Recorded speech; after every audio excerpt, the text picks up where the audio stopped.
Hey y'all, welcome back to our channel. This is video 4 in our plotting series. And if you have hung out with us for the last 3 videos, then you know we are presenting you with a bunch of questions that are helping you plot your story. And even if you're a pantser, these are questions that you should be able to answer about your story and your rising actions and your raising the stakes. And we talked about all the obstacles and, we talked about explosive climaxes the last video. But this time, we're moving past that. And now it is time for your main character to dust themselves off and get her done. We're gonna wrap it all up and go into the resolution after the climax. And if you've been enjoying these videos, please make sure you give us a thumbs up, subscribe to our channel, and click the notification bell so you never miss a Friday upload. And make sure you hang around to the end of the video because as always, we're gonna hand you the number 1 question you need to ask at the end of all of this to make sure that your story is complete and that you did it right.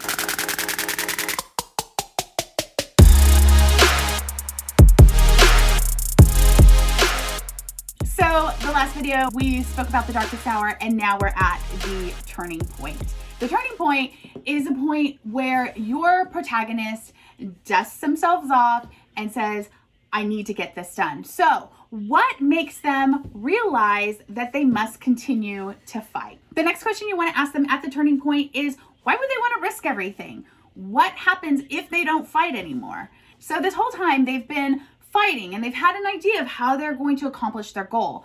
But now that they've had this darkest hour and they're going in with kind of like a new vigor to get done what they need to get done, what is going to be their new approach? They cannot go at it the same way they were going at it before. We've just gone through something that brought them to the darkest hour of their life. They should come out of that with something new and a better idea. Just like the rest of our plot planning, there are internal and external components to the climax. Here are where the internal and external differ from the conflict and obstacles. Because in the climax, the internal and external should be happening simultaneously. With the climax, the internal question should be, what is your protagonist realizing at the crucial moment? This is where the reader should see them overcoming the fear that they've been fighting for the whole story. There should be this moment. Obviously, the external in the climax is, how is your main character defeating the antagonist? It's time to slay the dragon. So make sure that you have that really thought out and that you make it pretty exciting. And then everyone's favorite part of the story is the resolution, when everything is tied up into a nice little bow, which some stories, let's face it, are not tied up into a nice little bow because not everybody likes to end their stories that way. But we do. We like to write a happy ending. We let everyone know that we don't write sad endings and we don't like open-ended stories either. Keep in mind too that this does change if you are writing a series. Right. We don't necessarily need to tie each book up with a pretty bow. But what we do need to do is tie up that plot of that book should come to an end there. Yeah. We can set something into play in one book that will become the plot point of the next book and play into that. We just want to make sure the plot itself is tidied up. This is the external proof that the antagonist has been defeated. So you have 2 questions here. What does defeating the antagonist accomplish? And 2, how are things different now? And now for the question we promised you. Yeah, your book is finished. You wrote 90,000 words. All your stuff is tied up. All your loose ends are finished. Your 2 love interests ended up together. Great. That's awesome. But if your answer to this question is a no, then you're not finished and you need to do some editing.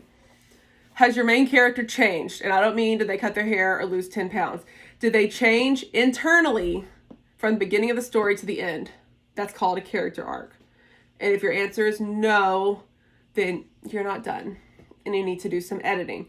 Because the other question that I'm going to ask you is, so what? People try to use, well, my book was plot driven and not character driven.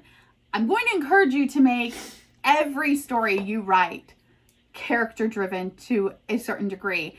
That is where your readers are connecting on emotional level. They are not connecting to the events themselves. They are connecting with what your character is going through. All these questions, we know it was a lot. It was 4 videos with like nonstop questions. So we're making it easy for you. Down in the description, I'm going to put a link to a quick little Excel workbook that I've used in the past. I loved it. It's helped me, put a lot of my books into sequence and just get a good firm grasp on my characters. You're gonna find in there a character profile. You're gonna find in there a character profile for sub characters. You're gonna find location settings and how to plan those out. And you're gonna find all these questions in the plotting section. So it's an easy plug and play Excel workbook. I hope it works out for you. Please feel free to link into it and take it for free. And if you want to read some character-driven stories that also by default are plot-driven too, because the characters are doing stuff that furthers the plot, go to Wattpad and visit Crystal and Felicity. And as always, write what you love.